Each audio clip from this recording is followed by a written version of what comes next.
Et salut à tous et bienvenue pour cette critique de 1917 réalisée par Sam Mendes. Pris dans la tourmente de la Première Guerre mondiale, Schofield et Blake, deux jeunes soldats britanniques, se voient assigner une mission à probablement parler impossible. Porteur d'un message important qui pourrait empêcher une attaque dévastatrice et la mort de certains soldats, dont le frère Blake. Ils se lancent donc dans une véritable course contre la montre derrière les lignes ennemies. C'est un film que j'attendais beaucoup parce que j'aime le cinéma de Sam Mendes. Il a été beaucoup vendu comme un film sur un seul plan séquence, un casting qui donnait envie. J'aime bien les films de guerre. Et j'étais déçu. Parce que le problème, on a trop mis en avant la technique, le plan séquence. Enfin, en vrai, il n'y a pas qu'un seul plan séquence, il y en a beaucoup plus. Donc c'est un faux plan séquence. Alors déjà, quand tu vois ton film, quand un seul plan séquence et t'en fais pas un, t'en fais plusieurs, déjà moi ça me pose problème. Tu survends ton film comme il devrait pas. En plus de ça, le problème c'est qu'on vend tellement la technique qu'on passe à côté du reste. Et c'est dommage, parce que donc pour moi la technique ne suffit pas à faire un bon film. Voilà, je pense pour ceux qui n'ont pas aimé Dunkerque, qui était le côté immersif technique, personnellement j'ai bien aimé Dunkerque parce que c'était très immersif et parce que j'arrivais à rentrer dedans. Donc pour ceux qui n'ont pas aimé Dunkerque, je pense pas qu'ils vont aimer celui-là, ou alors c'est complètement l'inverse. Ceux qui ont aimé Dunkerque, peut-être que vous aimerez celui-là, enfin ça dépend. Mais après, Dunkerque était plus puissant, c'était plus immersif. Je sens déjà qu'il y en a qui vont crier, ouais, sale fanboy de Nolan, mais désolé, mais d'être réaliste. Donc c'est dommage, parce que moi il m'intéressait beaucoup, et là, on s'attache pas au personnage, c'est long, parfois c'est très long, parce qu'on suit surtout deux personnages dans plusieurs longues séquences. Niveau technique, c'est très bien, la BO est excellente, c'est très bien foutu, il y a des beaux plans. Mais le problème, c'est que c'est long, c'est très très long. On s'atteint pas tant que c'est un personnage, qu'ils ont juste une mission à faire. Et c'est tout. Je sais pas quoi dire de plus, c'est que je me suis parfois un peu ennuyé, c'est dommage, parce que j'adore les films de guerre. Il faut sauver le soldat Ryan. J'ai bien aimé un des derniers qui est sorti par Mel Gibson, qui est D'une tueur à point, Dunkerque, Lise Schneider, bref, j'ai pas tout en tête, mais il y a plein de films de guerre qui sont excellents, que j'aime revoir souvent. Et là, c'est pas un film qui va me marquer, parce que la technique est tellement excellente qu'elle appuie sur le reste. C'est que le scénario, c'est pas qu'il n'y en a pas, mais pas intéressant. Le problème, voilà, c'est qu'on a sa technique, voilà, ça là, et le reste, c'est ça. Et c'est dommage de vouloir trop survendre par rapport à une technique pour au final, on passe à côté.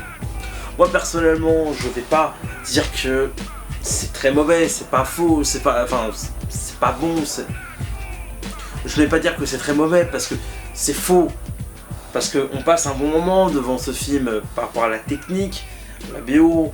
Parfois c'est quand même un peu immersif, mais je trouve que ça va pas assez loin dans son idée et je trouve ça dommage parce que je pense qu'on aurait pu nous offrir beaucoup plus impressionnant peut-être, mais pour moi la technique ne suffit pas à relever le niveau faiblard du scénario.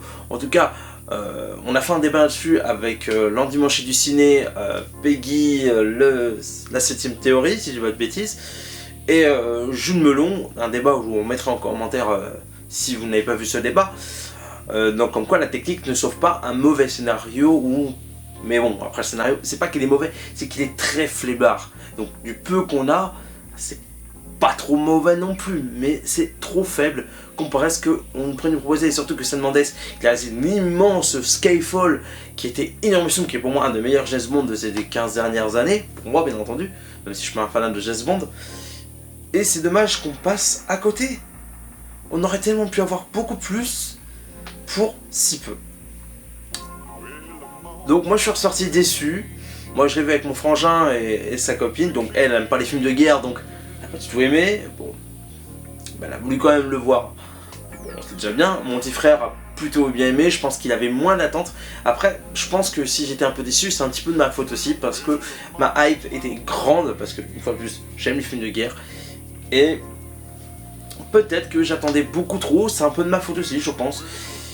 Mais voilà, quand je vois les critiques de certains camarades, ou quand j'ai vu quelques critiques de certains youtubeurs, je pense que le fait qu'on survend le plan séquence, bah ça rattrape pas le reste.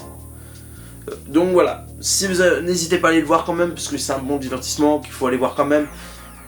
Mais si vous aimez pas les films de guerre, si vous n'avez pas aimé Dunkerque, si vous n'aimez pas juste une histoire de plan séquence, et ensuite que 2 personnages sur une technique, si vous attendez un bon scénario, bah vous allez être déçus. Voilà, moi pour moi, un de mes films de guerre préférés personnellement, c'est Il faut sauver Ryan, parce que dès les premières minutes, allez hop, on te met dans l'ambiance et bam, et puis au bout de 20 minutes, on t'installe l'intrigue comme ça, mais le film, je crois, il dure plus de 2 heures. Mais c'est un immense film. Donc, c'est dommage. J'espère qu'on aura d'autres films de guerre dans les futures années, mais mieux que ça, parce que voilà, on survend la technique, et pour moi c'est surtout un film d'exploration en fait. On suit 2 gars qui vont aller du point A à un point B, et puis il se passe pas tellement de choses que ça. Et c'est un peu décevant. Il y a quelques scènes qui remontent, mais ça va pas assez loin dans son idée. J'aurais bien voulu qu'il y ait peut-être un peu plus d'action, peut-être un peu plus de choses, et surtout quelque chose de plus construit. Et je pense que le fait qu'on suit que 2 personnages, je sais pas, c'est pas comme Dunkerque. Certains disent qu'on s'ennuie, mais au moins on suit plusieurs personnages, plusieurs temps différents. Il y a une vraie tension déjà avec la musique, puis le fait qu'on sent les explosions, on sent le vrai truc. Alors que là, bah, on sent pas le truc. Peut-être que niveau technique, c'était pas encore assez au point, mis à part le plan. Enfin, les plans séquences, pas un, mais les plans séquences. En tout cas, voilà. Si vous avez envie de le voir, pourquoi pas, mais je pense qu'il y a peut-être mieux à voir. C'est assez décevant, sachant que bah, c'est un film qui était très attendu des cinéphiles, parce que bah, les films de guerre, c'est surtout le plan séquence qui a été survendu à mon goût.